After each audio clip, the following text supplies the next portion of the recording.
And in 2014, I was in Singapore, and in one of the many malls that were in Singapore, I saw all of these escape rooms. I'm like, what's this all about? And I talked to the folks at the mall. I said, well, I can I try it? Like, no, you're by yourself. Oh, but I was there at a library conference, and I spoke during that conference. I was talking about games and mentioned, hey, I saw these escape rooms. I don't know what these things are. And so a group of librarians got very excited to show me, and they took me to one in Chinatown there. It was awful, but it was basically the room had 4 posters on the wall, 5 boxes on the wall, and you would get one clue. You'd deduce the information from a poster, solve a math problem, open a lock. That would give you the next clue to go to another poster and do that. But it was enough to trigger me going, hey, this is LARPing commercialized. My first published game was Cthulhu LARP. So I've actually done a lot with live action role playing, and I saw that connection, and that launched me into starting to talk about escape rooms. But what I'm going to talk a little bit about is a little bit about the path of how I got to what I'm doing now, and present you all with a tool, a way to create escape games for your classrooms that might not be as burdensome as they normally are. The goal here is we're going to talk a little bit about something I created called EscapeIF. And this, by the way, is where I am. In Canada, I'm in the part of Canada that dips down into the US that Trump decided he would really like to have, because he'd just like to draw a different line and just take that part of Canada. We don't like that idea very much. But I live in Brantford, which is about an hour and change from Niagara Falls, and a little over an hour from Toronto. Somewhere between Detroit and Toronto, there in the middle of Canada. It's still we're just coming out of our winter into about a week of spring, before then it just goes into more hot stuff in the summer. I've been at Wilfrid Laurier University for about 10 years. They recruited me from the US to start a program in game design. The school that I'm in, on the campus I'm in, many of the programs focus on social justice, so things like nursing and education and social justice, Indigenous studies, and they wanted a game design program that would live alongside that. And so because of my background with games and libraries, we started this program, which is focused on critical game design. We don't make violent games. We focus on games that either are educational or critical or art. And so it's a small program, but we try to help students who want to do something with games other than shoot people in the head to have a place to come and learn how to make those kind of games. My expertise is in games in the physical world, board games and card games and escape rooms. The 2 articles that I'm best known for in the space, and you can get these for free over at scottnicholson.com.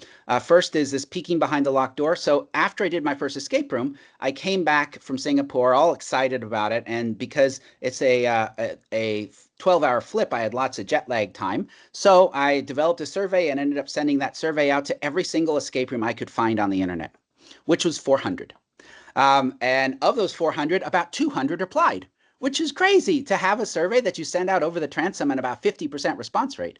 But it's because at this time, nobody knew what anyone else was doing. And I had found out a number of folks, when they responded to the survey, they knew me. I did the first board game video series on YouTube called Board Games with Scott 20 years ago. 20 years ago, I was a YouTuber. But because I'd done this, people wrote me and said, well, yeah, I'll respond to your survey because I can trust you. I didn't have an escape room. I didn't have a dog in the fight. I wasn't trying to compete with them. And it was because there was a lot of competition in the market at that point. So that was the first big study that came out about escape rooms. The other piece that I'm pretty well known for is called Ask Why. And this is my getting annoyed at escape rooms where you had random puzzles that didn't make any sense in the world and didn't make any sense in the story, and a laser maze in an Egyptian pyramid. So I wrote this article called Ask Why, which gets you to think about asking why about everything you do. So if you're looking to improve your designs, I'd point you to my Ask Why article. But as mentioned briefly, sort of one of the craziest things I did was having Red Bull hire me and my students to design all the challenges for the Red Bull TV show, where we had 24 teams coming from around the world and compete in a series of puzzles and challenges, which was very interesting because in the first one, they said, don't worry about budget. Come up with whatever you can come up with, which is pretty crazy, to come up with these, because they wanted to make a big spectacle. I didn't enjoy being on television. That's a meat market. I don't a meat grinder. I don't want to be involved in that. But they made me look like a wizard here casting a magic spell on this trophy. But this was kind of the craziest point of my career, and I don't think I want to relive that. So I moved more into making escape rooms for museums. That was my next movement. So I got involved in making escape rooms because if museums were good spaces for escape rooms, families can come in and play these games together. So one of the first ones I made was with a national park. And the concept was the families would play this game first so that they would get to understand what they were getting ready to see. In this case, the story was that the players had 5 possible sabotages that they could do to the fort. They were sneaking into the fort. They were looking at sabotages that they could do to the fort. They were in the quartermaster's office looking at things like maps and things like that to figure out what sabotage might be the best. The challenge with that is since it was at a national park, I couldn't use any technology that was newer than the time of the fort. So everything had to make sense in that time frame and time zone. So I was using a lot of wooden stuff and things like that. And using encryption methods that were used at the time. And so by the time the players were finished, they understood the fort layout. They understood what they might want to see. The fort actually burned down because of one of these sabotages. And so that was the aha at the end of the game to say, yeah, actually, this is what did happen. Now you've learned about all these areas. Now you can go see them in person. And museum games work really well as that chance to get people to understand what they're getting ready to see. We made a game for an art museum. And this game featured 4 of the artworks from that museum, and players spent their time in that game reconstructing those pieces of art. And just like with the military fort game, in this game at the end, during the debrief, they could say, all right, you've seen these 4 pieces of art. You spent a lot of time looking at them. What did you like? And we can send you to that part of the museum to learn more about it. We made a game for a dinosaur museum. And the idea of this is that families would come together, and there was some stuff that was going on outside of the tent. So there was like a ball pit to find dinosaur parts for kids to play in. Inside the tent were more cerebral challenges for adults to do. They would get this chance to explore and understand what kind of dinosaurs were actually found in Alberta, what were some of the threats to it. And there was a flood that was going to come in and wash this site away, which actually did happen. And so, again, the idea of all of these games were to get people ready to explore the museum. I bring these up because this is also one of the best times to use escape games in classrooms, is before you move into more traditional learning, because it can set that stage. It can help people understand, why are we getting ready to learn this thing? What's the real world connection to what it is we're getting ready to learn? And they may have some challenges during that time that they struggle with, which is good, because that then gets them to explore what they're learning. And then the second place you could use escape rooms in classrooms that make a lot of sense is afterwards. To say, okay, you've now learned this stuff in traditional learning methods. Now you can try this escape game to see the real world implications of what it is you've learned. How do you apply this stuff? You can also do it on both sides. You can have it at the first where they try and they fail, and then they learn, and then they come back and they try and they succeed, which is the traditional hero's journey storytelling model. So you can use that concept in classrooms. The problem is, when you try to bring traditional escape room models into classrooms, it doesn't always work so well. Traditional escape rooms are designed for smaller groups. So having 30 students in a game that's a traditional style escape room can not work very well, because there'll be only so many puzzles to go around. A lot of people will just be standing and watching. You can design a game for it, which requires you to have multiple paths, multiple things going on at once, but it's kind of just absolute chaos, and so might not be the best tool. Other challenges with traditional escape room models is that it can require staff engagement. So many escape room models require someone to be watching what's going on, to provide hints, to keep people on board, to keep people from breaking things. And so you don't always have that ability when you're teaching a class, that could be a struggle for you. And if you're trying to make a traditional escape room model, many times it requires a dedicated space because you're building something up. And most of us don't have a dedicated space to build out an escape room. Now, there are ways around all of this, and I'm sure over the next 2 days, you'll see some models that get around this, that solve some of these problems. But rather than try to solve these problems, what we've been doing is looking at what else could we do. So this book I wrote with Liz Cable 3 years ago on designing escape rooms and games for the classroom. And it's more focused on escape games. So the term escape games, I use that quite a bit for games that are in the vein of escape rooms, but it's not a traditional escape room model. And so that book, we use this concept called game shapes, which are different shapes for creating those escape room games. Pop-up escape rooms, which I imagine a number of you are going to be talking about doing, where you create a temporary game in a space. Puzzle hunts. So puzzle hunts is where you have everyone sitting at a table with a stack of puzzles. They will work through those puzzles. There may be moments from those puzzles they get up and move around the room or move around the space. And the puzzle hunts, then the nice thing about it is everyone can do different stuff and work on their own challenges at their own rate. You can replicate it for a whole room of people. Or breakout boxes, which some of you might have used. There was a company that started as open source called Breakout EDU, which I really liked when they were open source. And the idea is that you have a box, you have a series of locks, and you create a series of paper-based challenges that goes with those locks and boxes. So these are 3 ways of creating escape games for your classrooms that allow more students to be involved. The paper-based puzzle hunt, everyone's playing at the same time. The breakout boxes, everyone's playing at the same time. And we talk a lot about that in the book. However, it creates situations, junk, paper. This is at the end of a puzzle hunt that we ran. I teach an escape room design class at the university I am, and part of what we did in that class is ran a game for the community. So we ran a puzzle hunt called Framed in the Past, and we used that puzzle hunt model to have a lot of people playing at the same time.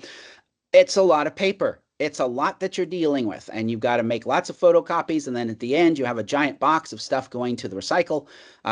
Again, there's ways to make this a little better. If you can use the same game each year in a classroom, you could laminate everything so it's not wasting quite so much, but it wastes a lot. Or you have closets full of lock boxes. Like I do. I have a back closet that's full of boxes and full of locks, and it's just piled up. Now, you might say, well, Scott, what about digital games? Why don't we just use those? Well, here's the problem with digital games. When you're doing a digital escape room, your focus is on a screen, not in the space around you and not with the other people you're playing the game with. Escape rooms are best when they're collaborative activities. And if everyone's sitting at their own screen, now, it could be that they're collaborating, but they're still all staring at a screen instead of staring at each other. And so there's something with that physicalness where you're engaging in that same physical space with each other that escape rooms can offer. And we're throwing away that opportunity because our kids are spending so much time staring at screens. Do we really want to create one more screen-based activity when you could have that value of having that real-world conversations, building those social skills? How do you talk to someone face-to-face about what you're doing? So there's a lot of advantages to being able to do something in the physical world, in a shared space, that doesn't take your attention away from looking at a screen to actually looking at each other. And so I was thinking about how to do that. Now, I was presenting about escape games and these different models at a conference. And I had someone from the M-Education Alliance, Anthony Bloom, raise his hand during this talk and say, Scott, you know, we work with classrooms like this. We work with low-resource classrooms in Africa. You can't bring paper like that. They don't have disposable paper. It's not an option. You can't bring in the millions of lock boxes. You know, these are not options that you have. How could you do escape rooms in a classroom like this, or in a classroom that has a sand floor, and you have found objects, and you have chalkboards to work with, you have blackboards to work with, but that's about it. How do you make an escape game? And I said, wow, that's a really interesting challenge, because so many of our games are so stuff focused, whether it be the paper or the boxes or the digital. We focus on the stuff. How could we make an escape game that doesn't have all of that stuff? Now, I had a sabbatical coming up, and I thought, you know, that sounds like a really interesting challenge for my sabbatical. So I spent my sabbatical year thinking this through, saying, how do we do this? And that is how I've come up with EscapeIF, which is what I'll talk about today. EscapeIF, it is open source. It is all free. There's nothing that you're buying at any part of it, and it's all available. So everything I'm talking about here at escapeif.com, you can get lots of resources. That's my goal is, you know, there's no money making in any of this stuff. And I thought through, so being an old gray and grizzled gamer, I've had a lot of years of playing lots of different forms of games. And I thought, well, what are our resources in this space? Well, we have a blackboard. We have found objects, rocks, sticks, things like that. And we have people. We have a teacher and we have students. That's what we've got to work with. How do we make escape rooms using just that without bringing in any more props, any more stuff? And I thought too, the world of games. And I said, well, all right, what forms of games are out there that actually might work in this environment? Now, I'm a long-time role player, both live action, but also tabletop role playing. And at the heart, despite how much money a tabletop role player will spend on miniatures and dice and more dice, and oh, that dice isn't any good, I need this dice. At the heart of tabletop role playing is storytelling. It doesn't require a lot of stuff. And I thought, well, there's some interesting concepts there. And I think about choose your own adventure books. I don't know if you remember those choose your own adventure books. Oh, math rocks. I like John's. I can see your chat, by the way. So feel free to type stuff in there. I like the idea of math rocks. I am stealing that, John, to talk about math rocks instead of dice. I love it. So choose your own adventure books. So I remember as a kid, I would get these choose your own adventure books and I would be reading, and I didn't want to, you didn't have any way to save your game. So you would stick your finger in between certain pages that you wanted to be able to come back to if you made a mistake. So as I'm reading this book, I've got like 4 fingers at all different spaces as I'm trying to solve the puzzle and work through those things. And if you think about it, choose your own adventure books, they don't require any stuff. It's storytelling, but they can have that escape room vibe to them. Interactive fiction games like Zork and text-based adventures, which are really just what Choose Your Own Adventures turned into, is another interesting concept because, again, you're not needing a lot of stuff. Something called Parsley Games. If you haven't heard of Parsley Games is a way of running a Choose Your Own Adventure style game for a group. It works actually quite well in a classroom. And the model of the Parsley game is you have your players, and as the game master, you have a small script that tells you what's going on. Now, the game is like a choose your own adventure game. It's like an interactive fiction game. So you read, as the game master, you have a text to read. There is a mailbox here. There's a fishing pole here. Exits are east and west. And then you point to one of the players and say, what do you do? And that player tells you, I'm going to go east. And then you read the next paragraph. You go east. There's an ogre here. The ogre looks grumpy. What do you do? And so this is the way a Parsley game works, is you as the game master are running this interactive fiction game. And I thought that's a really interesting model. There's also a podcast. Escape This Podcast is one of the longest running ones. If you haven't heard it, it's escape rooms done via podcast. So they bring people on and they run it. But it's funny, we call it an escape room, but it's really just a role-playing game. It's a system-less role-playing game where you are playing a role and you are telling the game master, I want to look at that. I want to see that. So I thought about all these models and I said, well, how do we turn that into something? And so my concept was that the blackboard was like the screen for an interactive fiction game, and the teacher was the computer. So the teacher would be presenting some of the content. They would use the blackboard to write down choices, to write down sort of save state, to present maps, to present visual information. So the blackboard would be how they present something, and then they would be reading to the students what's going on. And so as far as what you need for that, all you need is the teacher to have that script. And so those scripts then, and this is all the stuff that's in open source, are these EscapeIF scripts. And that was the model, the concept. I'll give you an example so you can kind of see what's going on. And one of the ways that you run this in a classroom that I can't really replicate here easily is that you break the students up into small groups. So you say, we're going to play this game, everyone get into groups of 3 or 4. And then you will present a challenge as the teacher, and then the students, you give them a moment to talk about it. And then they will either vote or they will make some decisions and solve some puzzles. But the idea is that you get that small group discussion in the physical space that's going on, but then everyone is collaborating. Before we started, we were joking about your competitive hat on. And I'm like, no, we don't want competitive. We want collaborative. We want people to work together. That's what escape rooms do well, is when people work together. So in this case, everyone's working together to control one character in the game. And so the teacher is then presenting the challenges. So it's kind of like a role-playing game if everyone was helping to make decisions together, kind of like the Parsley game, or if it's like you're all collaborating on what to do.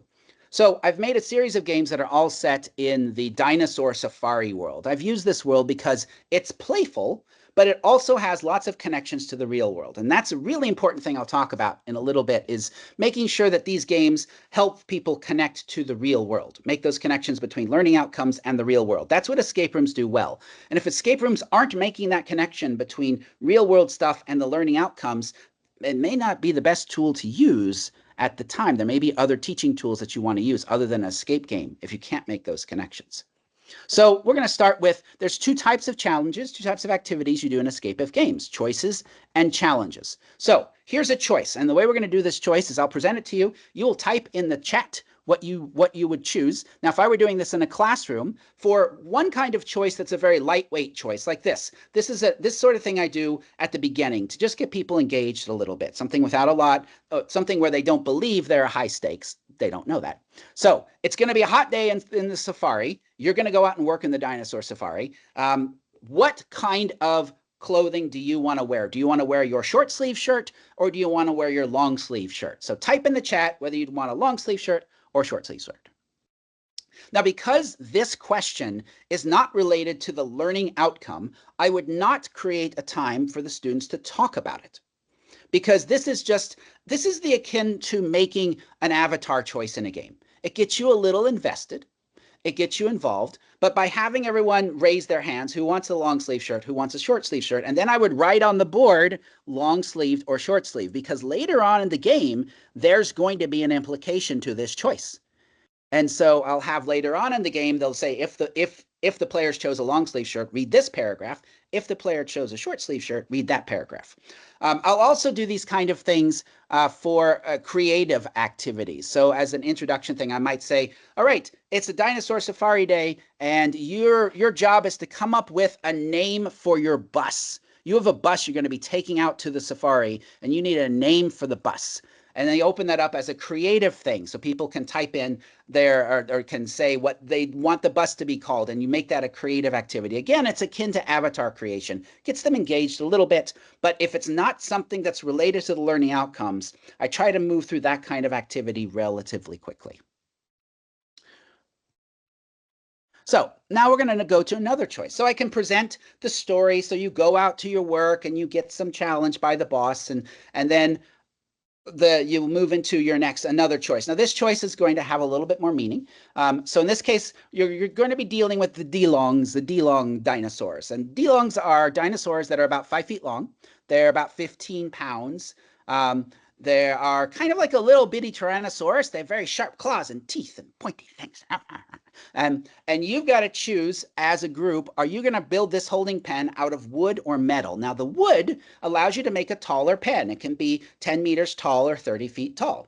If you're going to make a metal pen, it can't be as tall. It's only going to be about 15 feet, 5 meters, but it's going to be stronger. Now, in this case, because this has a little bit more meat to it, I would have the students in their groups. And this is where if this team space worked, I'd actually put you into little groups and have you discuss for a couple minutes which is it. We're not going to do that. But if I was in a classroom, I would say, okay, talk in your groups. You're going to have 2 minutes to talk in your groups about whether you think we should have a wood or a metal fence. So I'd have you talk in 2 groups, and then I would tell the students, all right, now everyone gets a vote. I want you to close your eyes because I don't want you to feel any pressure as to what you're voting. If you're voting different from the rest of your group, that's fine.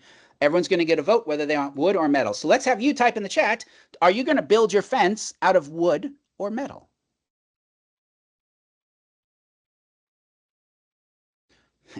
Metal, metal, metal, metal, metal, metal, metal, metal, metal, metal, metal, metal, wood. Metal, metal, metal, metal, metal, metal. Heavy metal, that's right. So we have the students vote. And again, this is because it's a choice. I would then write that choice on the board. Later on in the script, this would make a difference. And there would be branches in the script to say if they chose wood, this happens. If they chose metal, this happens. If this is related to your course learning outcomes, this creates a learning opportunity for situated learning. And this is an advantage to having it be a teacher-run game as compared to a screen-run game. If the teacher sees in the room, students don't really understand what's going on, or they don't know the implication, then they can take a moment and ask, okay, why did you pick metal? Why did you pick wood? Get a discussion going. These create those opportunities that you don't have if it's a standalone game where everyone's doing a puzzle hunt, they're all running at their own pace. You don't have those moments for situated learning. But if it's a teacher-controlled pace to the game, then now you could have a discussion about this choice and about the implications of the choice. That's another advantage of this kind of model over other escape games where everyone's working themselves because they get all competitive and they start taking shortcuts because all they want to do is be be the first team to finish, and therefore they don't explore the learning concepts. They're just like, let me just hack the padlock and get that lock open. And this is a problem with that competitive model, is that people will shortcut learning stuff in order to just win the game. In this teacher-run model, they can't do that because you as the teacher are controlling the pace. You're forcing them to have these discussions, and then you create these opportunities for class-wide discussions on the topics. And now there are challenges. Now this is going to be, there's math involved. I'm actually going to let you work on this a little bit. Again, I would have the students in groups. Let's say this was for a math class. Now the D-Long pen is damaged. It's gotten broken. And by the way, there's more narrative in between. I'm skipping over the narrative and just getting to the two big things, choices and challenges. But you can plug in the story in the middle. So the D-Long pen is damaged and we have to fix it. We have 24 meters of fencing. 24 meters. And you may want a pen and paper for this because it's going to be a bit of a puzzle. Ooh. So each D-Long needs 1 square meter of space. Now, in case you've forgotten math, here's a little math update. You can figure out the perimeter of something by adding the length of the shape together. So let's say you're making a square or rectangular shape. A perimeter is you add those 4 sides together. You have 24 meters of fencing to make a pen. Therefore, the perimeter of your fence is 24 meters. You have 24 meters of fencing to work with. You can figure out the area by multiplying the length times the width. So let's say you had 10 meters to work with and you made a pen that was 5 by 2. Oh, no, that 5 by 2 would be 2 plus 5 plus 2 plus 5. So that would be 14 meters for the perimeter. And the area would be 5 times 2. But here's your challenge. You have 24 meters of fencing and you want to figure out what is the shape of the pen. Now, don't type anything in yet. We're going to give everyone a minute to solve the puzzle. Then I'll tell you to type in your answers. So don't type in any answers yet. Don't spoil it. You have 24 meters of fencing to make a pen. And you want to make a pen that will hold the most number of D-Long dinosaurs. Each dinosaur needs 1 meter of space. So what are the dimensions? And you're going to make a rectangular pen. Don't get creative with circles. All right, I see you, trouble causer there, who's figuring out circles are the better way to do this. No circles for you. You're 3rd graders. So you're going to make a rectangular pen shape using 24 meters of fencing. What are the dimensions of that rectangle that will allow you to put the most D-Longs in that pen? You will have 1 minute to do this. Go.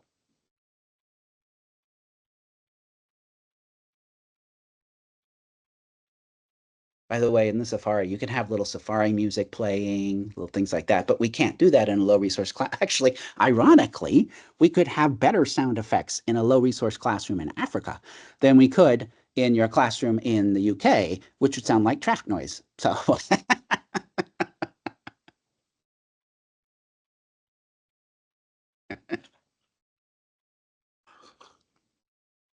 yes, Sam, I see that you were looking at circumference and all that good stuff. There you go. All right, so if you have a guess, go ahead and put in your best guess. Now, in this case, the students would be working in small groups together. You can see how this would create a We're really just doing word problems here. That's all we're doing. But we're situating them in a narrative. We're connecting them to real world stuff. But we've added a fantasy layer to make it a little bit fun. So we have a 6 by 6 square pen. It's 36. Any other guesses? Any other guesses on a pen size that might be better than that? Are D-Long stackable? Well, you asked the question, how high is the fence?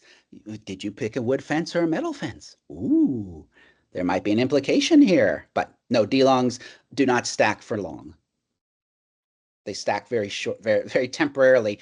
That's how you make new D-Longs, is you stack them, say, briefly.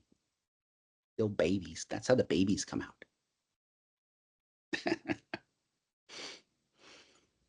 Mark is asking if there's a trick. Mark, these are 3rd graders. All right, we're not tricking our 3rd graders. It is a square shape. The most effective shape is a square shape. But now is the time for the situated learning. Now you talk about, all right, what about these other shapes? Why did a rectangle not work? What trial and error was there? Why is a square the best? And this creates, again, that moment for a class-wide situated learning that you wouldn't get if this was an escape game and you entered the number 36 and you open the lock and you went on to the next one. You wouldn't have that time to have that discussion. And that's this value to having it be teacher facilitated, these different steps of each part of the process. You can still do escape room type stuff, but I haven't had to have 27 lock boxes, 32 locks, 18 pieces of paper that I'm now having. so that's what I'm trying to get away from here with this model. And while this is designed for low resource classrooms, it works in any resource classroom. It works fine in those situations. 1 by 22, one very long tunnel. So the idea in these scripts is you'll see there'll be times where you might draw something on the board. I'm not going to read this. This is not something we're going to continue to pursue. I want to just give you an idea of what this is. But these scripts, and you can find this script and others like it at escapeif.com. Sometimes there's pictures to draw on the board. So in this case, the teacher draws this picture of 2 mountains with microraptors that are on the mountains and D-longs that are on the outside of the mountains. And so then there's, and the way that the scripts work, it'll say, draw this on the board, and then there'll be a script to read. The microraptor paddock is chaotic. The microraptors are about the size of a chicken with feathers and are smaller dinosaurs, but they can fly a short distance. And the D-longs have gotten into their pen and are surrounded that. What are you going to do? So earlier in the game, if you gotten a branch, there was a chance to get it branched. If you have the chewed branch, you could try to scare them away. You could go explore the debris that's in the corner. You could count the dinosaurs and figure out what's going on, because that's what you've been sent to do, is to see who's missing in this part of the story. But the idea is that the teacher is given instructions in the script of things to draw on the board, of paragraphs to read, and choices to read. And then the nice thing about this is, because the teacher controls it all, they can, 1, change any puzzle they want. If the math is too simple, if the math is too hard, the teacher can change it. Unlike a board game or something that's pre-printed or a digital game, it can be changed on the fly. 2, it's very easy for the teacher to add situated learning moments. If it's clear that there's people struggling, the teacher can take more time to talk about what's going on. Or they can ask students to justify, okay, someone said 24. Why is it 24? Why did you get that answer? To get the students talking to each other. It creates those moments for the teacher. And let's say the kids don't like dinosaurs. Well, then this is actually could be chickens and goats. It could be robots. It could be whatever. The teacher has that power to control everything that's going on. So it makes it much easier for a teacher to modify things without having to change 27 copies of a paper, because each student needs a new paper, a new printed paper, and all. Because that's the cool thing about role-playing games. They exist because you open your mouth and the stuff comes to life. So the concepts of EscapeIF, it's a cooperative storytelling game. You're working together to go through the challenges based off of tabletop role-playing games. The name EscapeIF comes from escape for escape room concepts and IF for interactive fiction. That's what interactive fiction, we go with IF, and that because that's what this is built out of, EscapeIF. And it's built out of this concept of choices and challenges. So there's choices where the students are going to either just have a vote if it's something more superficial, or have a conversation, then a vote if it's something more meaningful. A challenge is where the students are going to work together in small groups to try and resolve a challenge.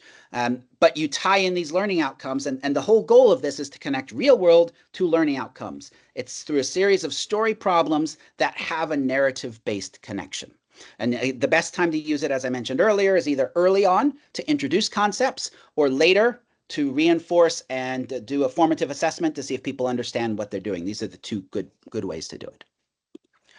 This is what the scripts look like. Again, you can find them at EscapeIF. So it's written with each paragraph is numbered. And here's the neat thing about this. Even though I've talked about not doing this digitally, there's a tool called Twine, which allows you to make online interactive fiction stuff very easy. And so once you've written out this script, it's very easy to then make a Twine game out of it, because now you're just copying and pasting these blocks of text you've written. You've got all the branching choices. You've got all the variables in play, so you can create a digital version. But what I've found from running games, and there's actually a Twine version of this game at escapeif.com, the problem I find is that when you start running it in Twine and you put learners in front of it, they just try to get the answers as fast as they can. They're just putting in B, A, whatever. They're just doing things very quickly rather than have those conversations. And when you're having it in this larger group form where people are forced to slow down and you create those moments for situated learning, it's a much richer experience. Then you have your challenges, so different ways of presenting. In this case, it's all math because this game was designed as a math game. So the benefits, low resources. You don't need to make photocopies. You don't need a lot of stuff. all you need is the script, and you can enhance it. You could add sound effects. If you have stuff available, you can bring stuff in. I do always like to put in a physical activity at some point, because escape games, something that's nice about them, are physical. So whether it be, oh, a dinosaur has gotten out of the pen, everyone needs to be very quiet or it's going to get scared. And the teacher is the dinosaur walking around the room and going to any students that make noise. Or I've done it where I made a game about mean, median, and mode. And in order to have data to work with, you put rocks in different segments of the classroom. And the story is that you're going into a dinosaur pen and you're going to count the poop around each of the feeding stations in order to get data. And that poop are the rocks that you've left around. And so that's a physical thing where you're going around and collecting. Poop is fun. You know, it's a fun thing. Although I grew up on a farm, poop ain't too much fun when you're on a farm all the time. But that is information. You can actually tell where your horses have been feeding because you can see the poop. And you tie that in with the, so I always like to have something physical in these games. But they're easily modified games, as I've talked about. A poop emoji has entered the chat. Easily modified games, so the teacher can change things on the spot. They can make challenges harder. They can make challenges easier. You don't need any of the stuff to do it. And at the end of it, you're not cleaning anything up. You don't have rooms of boxes, rooms of all that stuff. But it's collaborative. The pacing's controlled by the teacher. It gets people working together on challenges at the same time, and it creates these moments of situated learning that the teacher can then bring in more information if it's needed. And you can see how you could use the same game as a teaching opportunity or as an assessment opportunity. So I could, like, I told you how to do perimeter and area, but if this was more of an assessment type thing, I wouldn't tell you that. And I expect you to then get out your resources and learn and remember how to do perimeter and area. Or there's those moments for a tutorial where the teacher can explain perimeter and area. Someone asked if I've done one around climate change. No, I haven't, but it's an open source repository. So guess who gets to make those? You and you and you and you. And so if you want, and that's our goal, one of our goals with this is to build up this repository of these EscapeIF games. Now, I started this process, my first goal, my first attempt at this was based off of interactive fiction. And this was the first EscapeIF I tried to make. And now calling it EscapeIF Advanced, because the idea of this was that it was a little bit more like a computer game. So it was like that parsley concept. So you had actions on the side you could choose to look or to use or to take or to travel. You had people that you'd encountered and you wrote that on the board. You had objects that you found and you'd write that on the board. And you had a little mini map that the teacher would update on the board as the players visited things. And then instead of having it as a story that the teacher was leading people through, we used that parsley game model where we picked a student and said, what do you do? And the student picks an action and something else and tells you what to do. And the teacher then resolves it. Then you go to the next student. Well, what are you going to do? I'm going to eat a rock. Okay, well, the rock is not good to eat. What do you do? I want to eat a rock too. So, but what I found, the problem with this model worked great if the teacher had experience doing improvisation or role-playing games. Because the teacher had to come up with what to do if someone says, you know, I want to eat the fencing form, you know, or whatever. It worked great so when I was testing it, because you do play test things before you do them in your classroom, right? Yes? Yeah. Oh, okay. So maybe I shouldn't, that's a sensitive subject. Okay, never mind. So when I was play testing this with teachers, I found that teachers that didn't have experience with role-playing games really struggled with this model, because I would have some of the common interactions written out, but some of the more uncommon ones, and which of course the students would come up with, the teacher had to come up with an answer on the spot. And that really didn't work out very well. Someone wasn't comfortable with that. And so that's where so this was my first attempt at it. Then I backed away from that and said, okay, I need something that's more guided, that's more open to any teacher to be able to do it. So that's where I limited those choices to choose one from this list rather than pick anything you want, and have those group discussions around the challenges rather than that parsley model. But there is an EscapeIF Advanced game up there if you want to explore that, but I'd only suggest that if you had comfort doing improvisation. The students loved it because it keyed into that sort of interactive fiction computer game model, but it was just a difficult thing to facilitate if you weren't comfortable with that space. So at EscapeIF, as I talked a little bit about making your own games, my goal is to help you to make games. At escapeif.com, you will find a number of resources on how to make these games. I've run some workshops. I've put all the resources for those workshops there. So there's long form written out in text going through. And this helps you not only to make EscapeIF games, but any escape game. we're on time. We're doing okay. I will present the basics of the stages, but I've got documents out there on how to make this stuff. So my first goal is to inspire you to make EscapeIF games, and then we can put them in those repository and share them. But my big goal is to make it where the kids make the games. And that's the cool thing about this, is because there's no code to learn. There's no barriers in the way of making the games. You're just coming up with stories. It's a great tool for students to write their own chapters. Once you've set this dinosaur safari, then you have the students in their groups. Okay, everyone's going to write one thing that happens at the safari. So you write an opening. What do they see? You create a choice or a challenge. And then it's very easy to write. It's easy to play test. It's something that taps in what the students have. You then get into story writing and all that good stuff as well. So there's lots of other learning outcomes that come from it. But none of the overhead of having to have computers for everyone, having to have technology barriers and all the frustration, they can make games. And in my bright future, what I'd like to have is doing an EscapeIF game jam where we get kids from around the world making escape games, telling their own cultural stories, tying those into some specific learning outcome together. And then we are able to publish all those things and make those all things available, because I think that would be awesome to see how students, the stories that students are able to share and tell through the EscapeIF as a storytelling tool. Now, I'm going to just briefly in the last few minutes talk about how you make games and how you make not only EscapeIF games, but this applies to any escape game. So those of you that are new to designing games or have been around it for a while, I'm just going to give you a few pieces of advice of things to think about. And the big thing, so when you're making a game, as I alluded to earlier, you don't just make it and then run it in your class, because you need to test the game. As I tell my students, I've been teaching escape room design for about a decade now. Coming up on a decade. And the thing I always tell my students is your game is too hard. I don't care. Your game's too hard. Escape games are always too hard. And so and it's because you as the designer have all these things in your head that you, or horns, moose horns. You have all these things in your head that you expect the students to know, and they don't. And you don't know that until you test it. So it's this cycle where you plan out what you want to do, you start to develop it, you test it, you go back to planning and developing and testing, and it's this cycle that you do again and again when you're making stuff.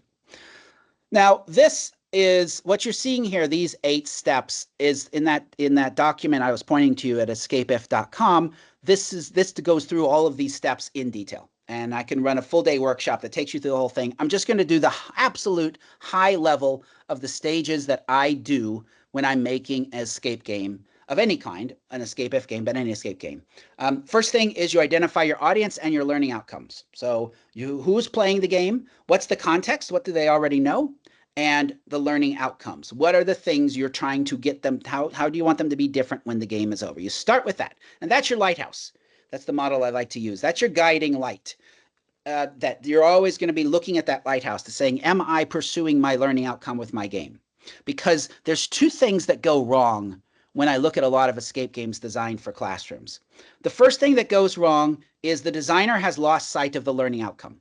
They've made stuff that's fun, that's playful, but it no longer aligns with the learning outcome.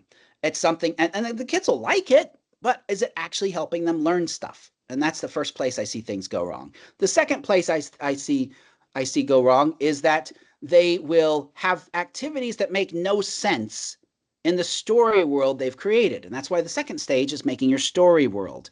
What is the narrative world in which case the game is going to take place? If you're having the players be detectives who are going into an apartment in the 1950s, well, then you don't want to have some activity that's like, why are the detectives solving a Sudoku? Why are you having these puzzles that make no sense? That's what this Ask Why article is all about. So after you have the learning outcomes, you then think about the story world, and you want to pick a story world that will help demonstrate the real world use of the learning outcomes. Now, it can be done either through something in the real world or something in a fantasy layer that's on top of the real world, like Dinosaur Safari, fantasy layer on top of a real world setting that lets you tie in this case, it was math, to understand how you use math in the real world. This is why you use perimeter in the real world. So second thing I do is create the story world. I don't start making puzzles. When I teach my escape room design class, we don't talk about puzzle design at all until about halfway through the class, because we're focused on making a story world, making a narrative that makes sense, figuring out the roles and the goals. Who is the player? What are they trying to accomplish? who's in the way and what are they trying to accomplish, and those things should conflict, and that's how you make a story.